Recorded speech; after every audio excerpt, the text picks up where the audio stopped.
আলাইকুম। দুই বন্ধুর কথা চিন্তা করুন। দুইজনই একই কোম্পানিতে টেলিমার্কেটার হিসেবে জয়েন করেছে। একজন বেশ ভালো করছে, তার ক্লায়েন্ট ম্যানেজমেন্ট, কমিউনিকেশন সব কিছু বেশ ভালো এবং সে ভালো রেসপন্স পাচ্ছে।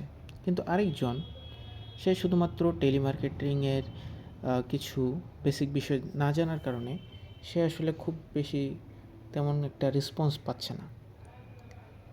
তো এই টেলিমার্কেটিং জিনিসটা আসলে অনেক বেশি গুরুত্বপূর্ণ। কারণ আপনার আপনি যদি আপনার কথা চিন্তা করেন, তাহলে দেখবেন যে আপনার চারিপাশে এত এত এত এত কন্টেন্ট, এত এত information, Messenger, WhatsApp, Facebook, YouTube সব কিছুতে এত বেশি ইনফরমেশন এবং এত কোর্স, এত প্রোডাক্ট সবাই বিক্রি করতে চাচ্ছে যে এই যে কাস্টমারকে বা আমাদের ক্লায়েন্টকে আসলে ডিসিশন নিতে হেল্প করা, তার একটা অ্যাটেনশন পাওয়া, এটা অনেক বেশি কঠিন বর্তমান সময়ে। তো কিন্তু এই টেলিমার্কেটিংয়ের বিষয়গুলো যদি আপনার জানা থাকে, তাহলে আপনি আসলে খুব সহজেই আপনার আপনি যার কাছে আপনার পণ্যটা, আপনার সার্ভিসটা বিক্রি করতে চাচ্ছেন, তার কাছ থেকে একটা ভালো ফিডব্যাক পেতে পারেন, একটা ভালো রেসপন্স পেতে পারেন। তো আমরা আসলে এই কোর্সের মাধ্যমে এই বিষয়গুলোই কভার করার চেষ্টা করব যে টেলিমার্কেটিংয়ে কোন কোন বিষয়গুলো আমাদের মাথায় রাখা উচিত এবং কোন কোন জিনিসগুলো আসলে আমাদের কন্ট্রোলে নিয়ে আসা উচিত, যাতে আমরা ভালো রেসপন্স পাই। আমাদের আমরা যাদের সাথে কমিউনিকেট করব, তাদের কাছ থেকে যেন একটা ভালো রেসপন্স পাই। টেলিমার্কেটিংটা আসলে কেন দরকার, এই বিষয়টা অলরেডি ক্লিয়ার করে ফেলেছি যে আমরা আসলে বর্তমান সময়ে অনেক বেশি ইনফরমেশন ওভারলোডে ভুগছি। আমাদের চারিপাশে অনেক বেশি ইনফরমেশন। তো আমাদের প্রসপেক্ট বা লিড, যাদের কাছে আমাদের প্রোডাক্ট বা সার্ভিসটা বিক্রি করার চেষ্টা করছি, সে যেহেতু অনেক বেশি কনফিউজড, তাই তার কাছে এই বিষয়টা ক্লিয়ার করা, তাকে ডিসিশন নিতে হেল্প করা যে এতগুলো প্রোডাক্ট বা সার্ভিসের মধ্যে থেকে সে আসলে আমাদেরটাই কেন কিনবে, এবং তাকে কনফিডেন্স দেওয়া, তার মধ্যে ট্রাস্ট বিল্ড আপ করা যে আমরা যেই প্রোডাক্ট বা সার্ভিসটা তাকে অফার করছি, এটা তার লাইফে একটা ভ্যালু অ্যাড করবে এবং আমরা তাকে প্রতারিত করব না, এই বিষয়টা এনশিওর করাও টেলিমার্কেটিংয়ের কাজ। আমাদের অবজেক্টিভ অবশ্যই হবে সেল করা, কিন্তু এই বিষয়টা যেন একটু হিডেন থাকে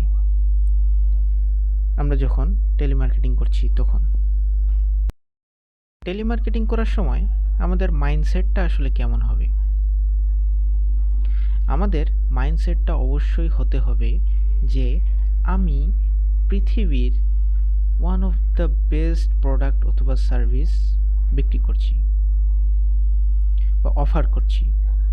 আমাকে নিজে থেকে অনেক বেশি কনফিডেন্ট হতে হবে এবং এটাও বিশ্বাস করতে হবে যে এই যে আমি যেই প্রোডাক্ট বা সার্ভিসটা বিক্রি করছি বা বিক্রি করার চেষ্টা করছি, এটা আমার প্রসপেক্ট বা লিড, যাদের কাছে আমি পণ্যটা বিক্রি করতে চাচ্ছি, তাদের জন্য এই বিষয়টা লাইফ চেঞ্জিং হবে, তাদের জীবনে এটা ভ্যালু অ্যাড করবে। তো এই মাইন্ডসেটগুলো আসলে আমাদের মধ্যে রাখতে হবে। এই মাইন্ডসেটগুলো যদি না রাখি, তাহলে আমরা যখন কমিউনিকেট করব আমাদের প্রসপেক্ট বা লিডের সাথে, তখন আসলে এই বিষয়গুলো আমাদের কথার মাধ্যমে ফুটে উঠবে আসলে যে আমরা নিজেরাই কনফিডেন্ট না। তখন আসলে আমাদের রেসপন্স পাওয়ার যে রেটটা, এটা আসলে কমে যাবে। টেলিমার্কেটিং করার সময় একটা জিনিস খুব বেশি কনসিডারেশনে রাখতে হবে, সেটা হলো যে আমরা যাকে ফোন করছি সে আসলে কোন সিচুয়েশনে আছে, এটা বুঝতে হবে।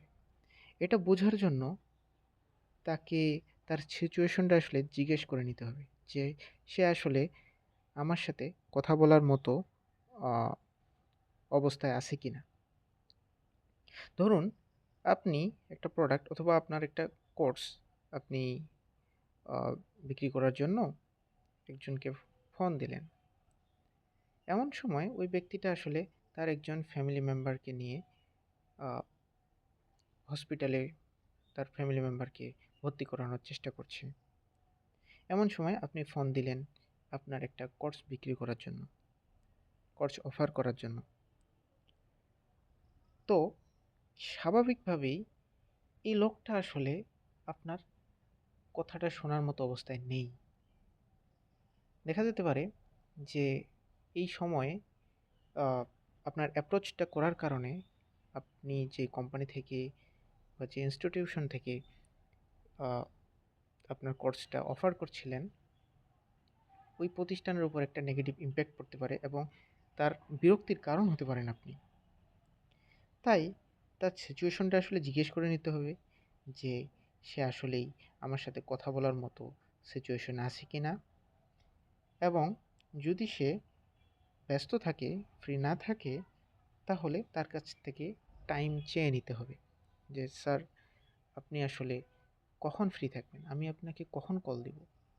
এই বিষয়টা তার কাছ থেকে চেয়ে নিতে হবে এবং কল দেওয়ার সময় তাকে স্যার বা ম্যাডাম সম্বোধন করে তার কাছ থেকে সময় চেয়ে নিতে হবে যে স্যার অথবা ম্যাডাম আমি কি আপনার কাছ থেকে 2 মিনিট 5 মিনিট বা অল্প কিছু সময় পেতে পারি।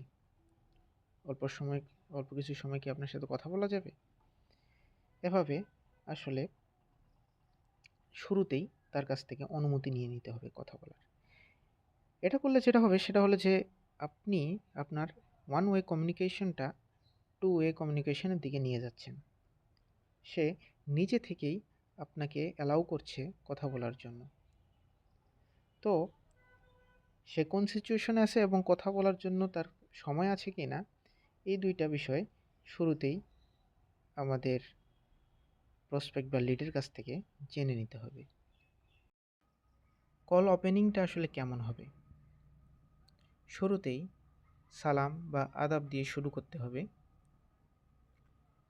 এরপরে আপনার নিজের নাম বলতে হবে। এরপরে আপনি যেই ইনস্টিটিউশন বা যে কোম্পানির হয়ে ফোন দিয়েছেন সেই কোম্পানি সম্পর্কে বলতে হবে। এরপরেই তার কাছ থেকে টাইম চেয়ে নিতে হবে, যে বিষয়টা একটু আগে বললাম। এবং যেহেতু প্রসপেক্ট বা লিডের একটা গুরুত্বপূর্ণ সময় আমরা চেয়ে নিচ্ছি, তাই প্রথমেই তার কাছে আহ, তাকে সরি বলে নিতে হবে যে স্যার বা ম্যাডাম আপনার গুরুত্বপূর্ণ সময়ে ফোন দিয়েছি, এজন্য শুরুতেই সরি বলে নিচ্ছি। এভাবে আহ, একটা হাম্বলনেস শো করা, তারপরে কথা চালিয়ে যেতে হবে। এরপরে যদি সে সময় না দেয়, সে যদি ব্যস্ত থাকে, তাহলে পরে কখন কল দেব এই বিষয়টা জেনে নিতে হবে। আরও কয়েকটা বিষয় মাথায় রাখতে হবে, সেটা হলো যে কখনোই এই মাইন্ডসেট রাখা যাবে না যে আমি তাকে কোনো কিছু বুঝাচ্ছি।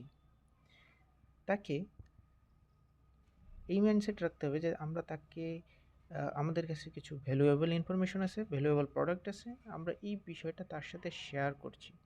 এই শেয়ারিং মাইন্ডসেটটা রাখতে হবে। কখনও নিজের মধ্যে কনফিউশন রাখলে হবে না। অবশ্যই কনফিডেন্ট হতে হবে, নট ওভার কনফিডেন্ট। এবং একটা ট্রাস্ট বিল্ড আপ করার চেষ্টা করতে হবে।